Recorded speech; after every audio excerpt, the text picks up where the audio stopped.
Hi, welcome back to another segment of Cambridge Inside Out. I'm Judy Nathans. And I'm Robert Winters. And we're going to pick up where we kind of left off. We're continuing this merry month of May. Yes. All right. And so budget hearings are going on. They were today. And so we spent the first half hour largely talking about politics. Possible candidates. And it does, So we'll see how that shapes up. Again, every day I check for the state listings to see if there's any newly organized local candidates. So you know how to do that. Haven't been in a few days, Okay. I'll be re-upping my campaign finance. There's a lot of funds being raised, so. Speaking of budgets, now the school department gets their own separate hearing, right? Yeah, so the way it works, today was the day of the first day of the budget hearings. There are 3 and 1 maybe.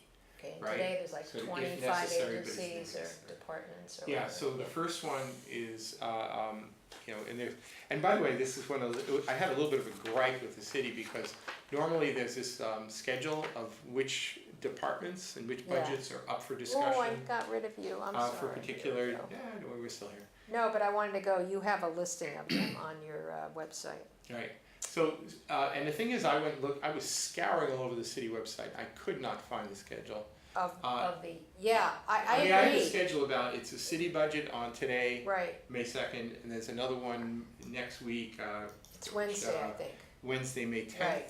Commencing at 9 a.m. And then there's a school committee one on May 9th. I was trying to find that on your site. So, so I do have a link in there. But so I was asking, and I actually ran into the public information officer for the city on Saturday in Central Square. And she said, well, I looked over, can't find it. So an hour or so later, I got it via email. So you did? I made it available that way. But I still haven't been able to find it on the city website. So where is it on here? Is it under, I went back to your other... Actually, this is under city council notes, so you're not going to find it there anyway. All right. Here we go. Never mind. Don't worry about it. So anyway, so they have, usually it's about half the city department budgets on one day. Then the other half on the other one, which will be next week. Right. And then there's a separate one just for the school department budget. Is that Tuesday? They usually do that in the evening, so that'll actually take place next Tuesday night. Tuesday, May 9th, starting at 6 p.m. Right. And that's usually a much shorter one because it's just one department, and they'll get into some of the specifics. Historically, since the school committee and the city council are separate. Yeah. Lately, they've been having some roundtables between the two of them, but I went to one. The budget hearing for the school department was historically one of the places where the city council got to kind of press the issue about what's really happening in the schools. Right. But now that happens in other ways too. So we'll see. I don't know actually what's controversial about the school committee one. They're getting $10 million more, and it's also you're right. They've had pre-budget hearings. No, it's right here. This was today. May 2nd, and then... actually, we'll just go over that for a minute here. So I have it in multiple places, but what you see there was the listing today with the mayor's office, executive, that means city manager's office, quite a few others.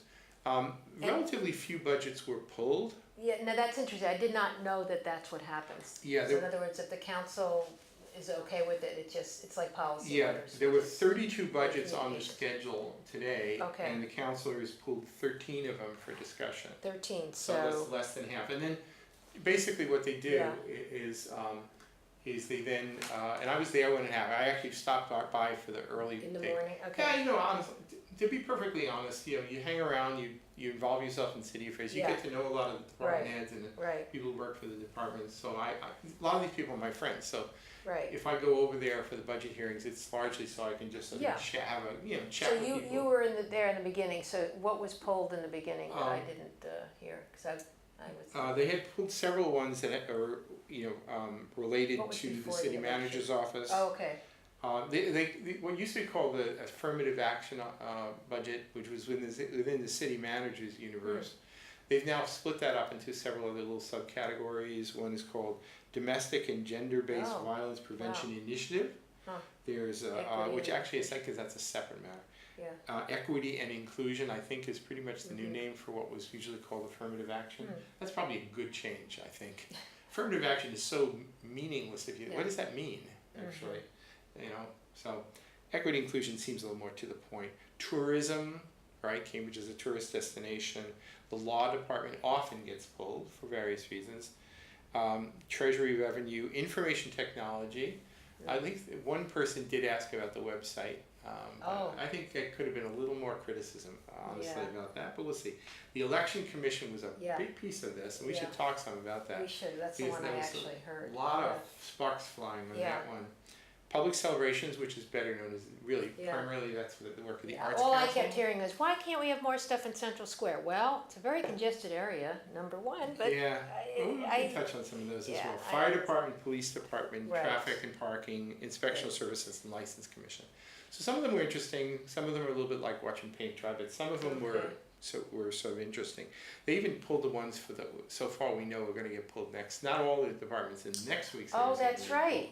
So they did actually say more or less what they expect. But in fact, most of them, I heard that, Most of them will actually be discussed. Right. You know, big ones like Public Works, Community Development Department, and a few other biggies will be discussed next week on Wednesday morning.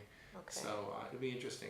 But in terms of things that you might call highlights, lowlights, interesting moments today, I mean, you saw some of it on the TV, right? The election commission, I didn't see the public comment part, but I came in when I think Nadine was talking, so maybe I missed some stuff before that. But yeah, there were.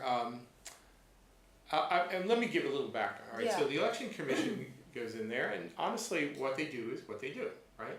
But Gary Mello had sort of, made a little speech and sent in a letter, pretty much. Remember, this is the same Gary Mello who was one of the candidates to be an election commissioner. But he basically was, I think he was doing more as a protest. But he's really upset at the fact that they draw a salary in excess of $30,000 a year to be an election commission. Why? Because they don't meet that often? As was pointed out correctly, regardless of when they meet, they do have to conduct the elections, and it is actually it is their responsibility to hire all the poll workers. And to kind of manage them and make sure they're all available so that all the elections are covered. There's not elections every They basically divvy up of the 34 precincts.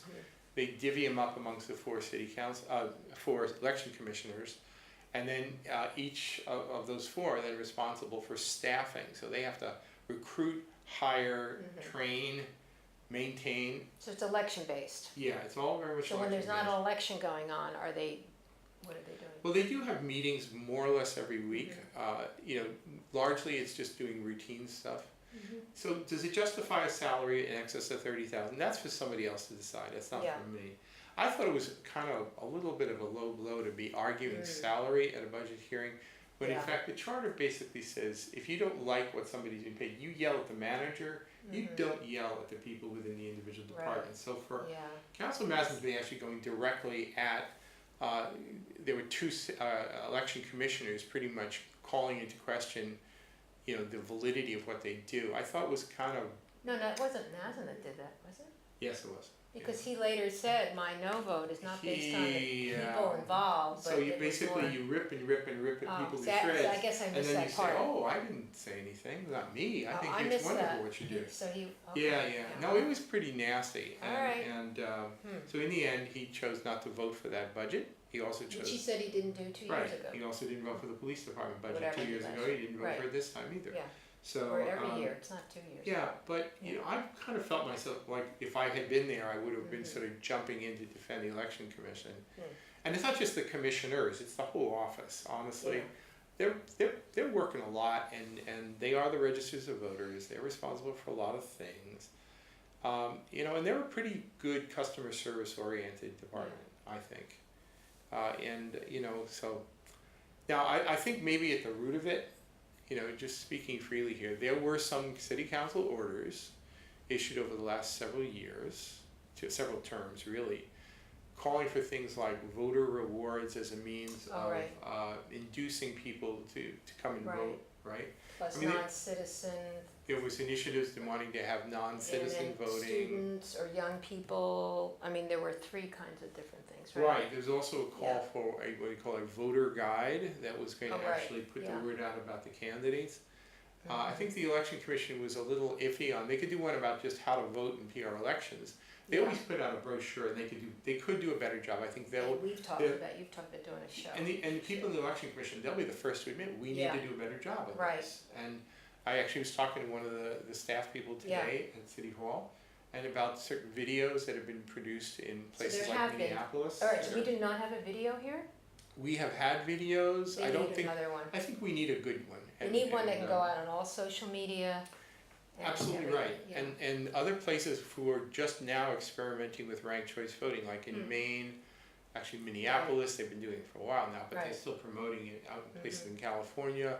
There's now actually an initiative in Massachusetts called, what are I don't remember what the group is, but there was a group called Fair Ballot Alliance of Massachusetts that Howie Fain and a few people, myself included, and who actually said I was supposed to say hi to Judy. So So in my message, so I just you've remembered actually, that. oh, He sent me an email message the other day. Okay, and, cool. And I haven't responded back, but He's a mensch, let me yeah. pass through. all right. So I knew Howie. This was back in the early Yeah. '90s. He was actually involved in getting the computerization of the Cambridge Right. elections going. So we worked with him pretty closely. I used to drive out to Wow. Worcester to go to meetings with Howie. So he apparently is involving himself with this new group Ah.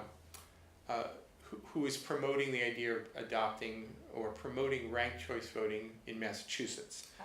For not for proportional representation, but for single winner elections. So, so for example, if you're running for a congressional seat, or, I mean, this is what they're doing in Maine, right? So that was adopted at the ballot last year.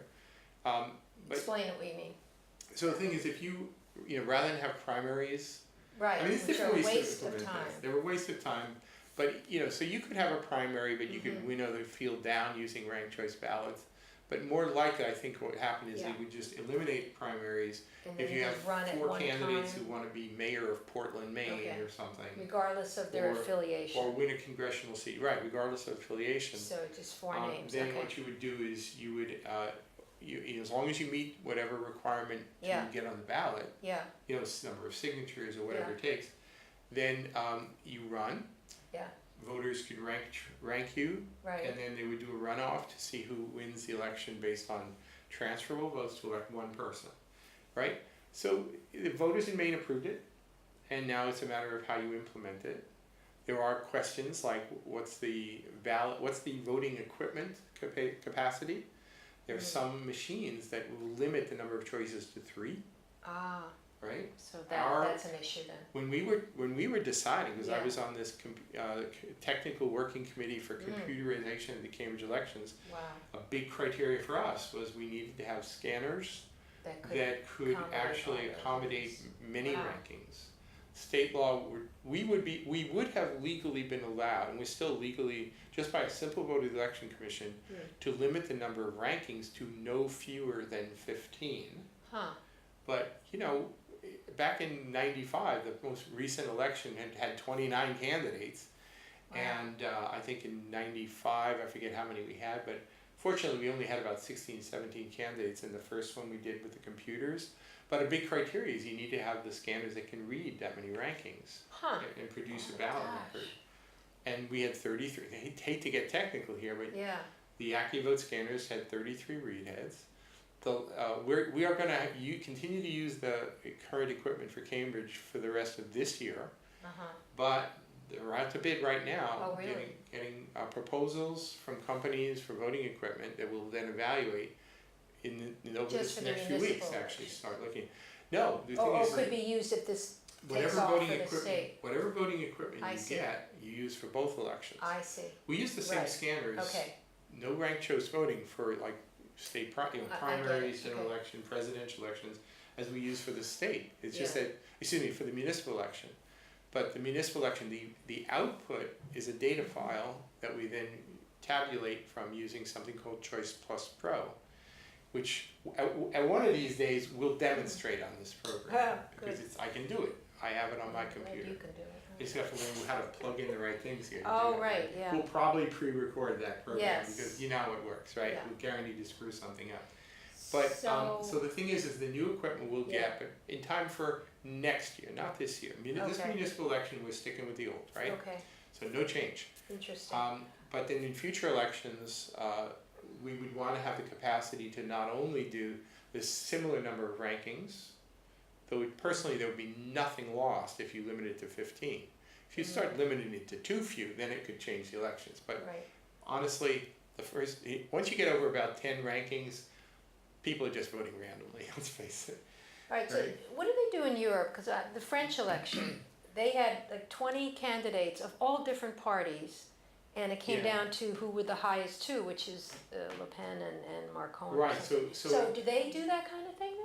they don't have ranked choice voting in the But French it's- election. But they don't have primaries either. They don't have. Well, this was sort of a preliminary Right, but election. but it was everybody. Yeah, now there are some downsides to this. This is a Yeah. top two runoff system they Right, use in France for exactly. presidential elections. Right. They have parliamentary elections, I believe, for Uh-huh. electing the legislature in Okay. France.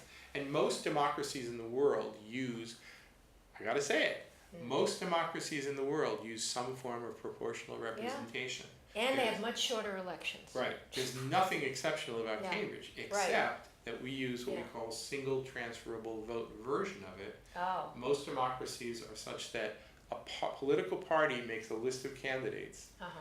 You, as the voter, vote for a party, not a Oh, candidate. I see. So you also, they have what they call mixed member proportional MMP, where you also vote for candidates. And what you do is those candidates, you can elect individuals this way, but the party wins a certain number of seats.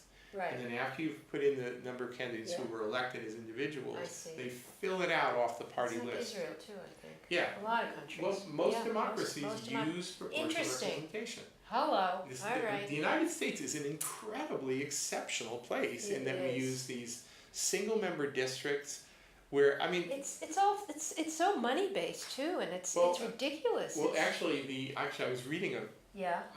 a paper on the history of proportional representation in New York City, and some of the Is arguments it there? they did from Oh, about right, you mentioned 1935 or 37 until about 1947. It was about 11 years, I think. And why they Uh, say no.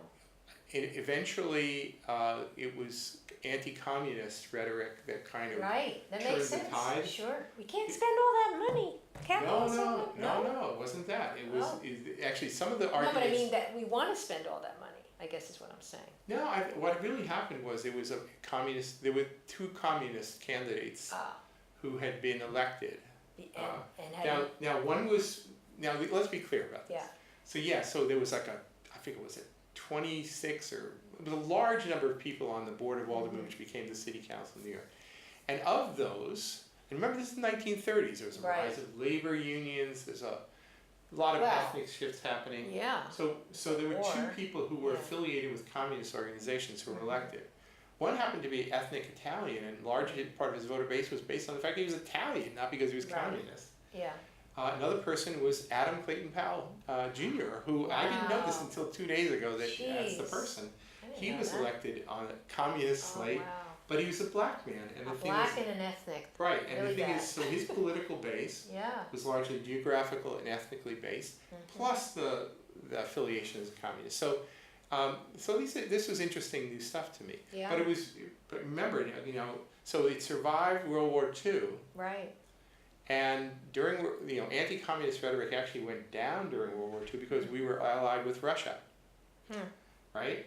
But then as soon as the war was over, anti-communist rhetoric ratcheted up. And all these newspapers that had supported proportional representation in New York all switched over. And candidates were going against it because they wanted, it was political capital to rail against communism at the time. Yeah, and also And because that's it brought out these candidates that they didn't like. But the truth is, if you are electing a body of, let's say, 26 and 2 are communists, they have like zero impact. So it was, I would argue it's good to have the representation. Yeah. And in fact, it's actually a good way of containing a real fringy element Good. by giving them a representation they want, but saying you've got your representation. You got nothing to complain about. But political rhetoric is its own animal, and that's kind of what wiped it out there. There was proportional representation in places like Cincinnati, Ohio, Boulder, Santa Monica Colorado. has it, right? I think they may have adopted. Actually, I'm not sure Long about time Santa ago. Monica. Yeah. They may have maybe once I'm upon a thinking time. rent control, but for some reason Boston somebody had it for a time. Medford had it for a time. There were other places in Massachusetts had it for a time. Bunches of places in Ohio had it for a while. it was very much the preferred method as far as like if you even went to the back of Robert's Rules of Order, you know, it was put out by like a National Civic League or something, they would put it in as like a preferred method of a local election. That's funny. Yeah, it is kind of funny, and it's funny how Cambridge ended up as being the sole survivor for quite a few years. Some people want to get rid of it, like, I don't know. Well, there's a big push toward ranked choice voting, Right. largely because it makes sense. So ranked choice versus PR. Well, the thing is, typically in every other place, save for some library board or something in Minneapolis, it's all just to elect one person. So if there is 5 people running for one seat, Yeah. you do a runoff, 5 becomes 4, becomes 3, becomes So 2, and then so the ranked choice means you vote. You don't have to sort of you don't have to don't worry about a pick one. spoiler. You pick in order of preference. You could rank all 5, and then your vote goes to your first choice first. But if your first choice gets eliminated, it goes to your second. Well, that sounds like PR. No, because in PR you are, remember the term Oh, proportional. the quota. Well, a You quota have is to a reach part of quota. it because you're trying to elect a multi-member body Yeah. in roughly in proportion to the electorate. Right. The only way to so you could elect it by having district councilors, but and I'll give you a perfect example of, and this was probably in New York too, where you could I think it was the Democratic Party in New York won about 65% of the vote and had 98.5% of the seats. He goes, well, that's crazy. That's not proportional. That was a big argument in favor of adopting it in New York. In Massachusetts, now most of my friends don't want to change this, but how many congressional seats do we have? We're down to 8? I don't know. Yeah. It used to be 9. I should know this code, right? Yeah. I'm embarrassed to say I forgot. Yeah, I think there's 8. But if there's 8, then you would think, okay, what's the percentage of Democrats? What's the percentage of Republicans? Whatever. You think, oh, the Republicans, they should get at least 1 seat out of 8, right? Yeah. No, they don't. It's 8-0 Democrat. So there's an example of disproportionality. It comes about as a result of having single-member districts, all won by winner-take-all elections. Now, nobody in Massachusetts is going to want to change that, right? But you might, if I was a Republican in Massachusetts, I might say, how come I get no representation at all? Well, they sure got it now. Well, they got maybe, right? I mean, a lot of those people, apparently a lot of Western Mass. Right, but we routinely accept Yeah. kind of strange election outcomes, I guess. right? And we gerrymander districts in order to manipulate them to whatever degree they Which can. is still going on. I mean, if they were gerrymandering just for the sake of getting a proper proportionality, which was like when they were trying to get minority representation, a lot of the most severely insane non-compact districts were formed just to sort of basically make it possible to elect let's say a black candidate that might never have been elected if every district was very small minority population. So in order to ensure it as part of the Civil Rights Act, gerrymandering was sort of a tool for doing it. But hasn't it been misused though now? It's been misused all over the place. And the Supreme Court says, I think they're kind of all over the place on this, and that they say, well, it's okay to gerrymander for the sake of protecting an incumbent. I don't think that should be true. No. I would outlaw that first thing, right? Yeah, the incumbent has to run on their own merits. Right. Wow. But the only way you would ensure minority representation in some places would be to then for example, in Massachusetts, let's just pretend you had 9 districts, I think it's 8. Break it up into 3 super districts which elect 3, and then run it on a proportional election. Maybe then you might get a minority representative in one or several of those districts. So using methods like this is one way of ensuring minority representation. In fact, proportional representation was originally promoted as a means of ensuring the election of political minorities.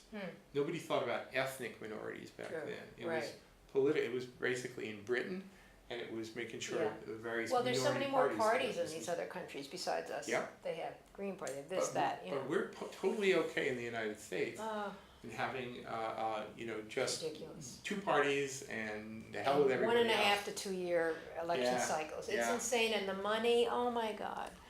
Yeah, it's, So you know, much to change, I don't know if it's gonna happen. well, I don't know if it's gonna happen, but I'll tell you, at some point, I do hope, and I guess we mentioned a bit Yeah. last week, I hope that the political rhetoric and the outfall from the Trump Yeah. election shifts gears a little bit and people start talking about constructive reforms that could involve changes in the way we do voting.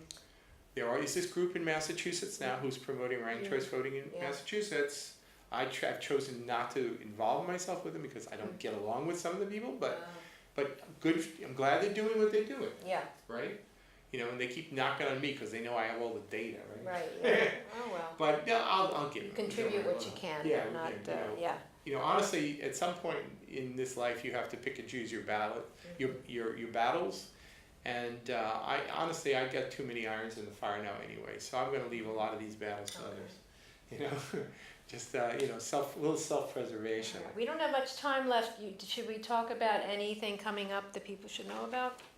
Well, actually, for those of you who are Inman Square area residents, they are having a meeting started a half hour ago, I think. I was gonna say, that's Up tonight. at the library, Right. they're actually, city's presenting its plans for Inman Square. Oh, so I thought about lots of maybe running bicycle out there. enthusiasts I'll get it probably. afterwards. Well, I mean, they had three more or less themes.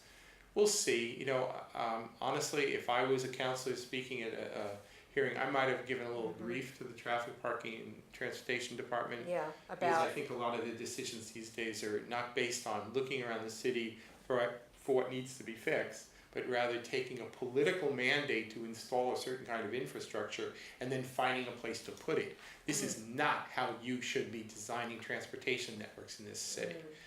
But I can't speak at these meetings, Yeah. so let it be, right? all You know, right. I'll get over it. And there are other things going on too, so anyway, All just right. check out Civic Journal or elsewhere. Or read the Elsewhere, right. stars. Okay, See ya. see you next week, bye.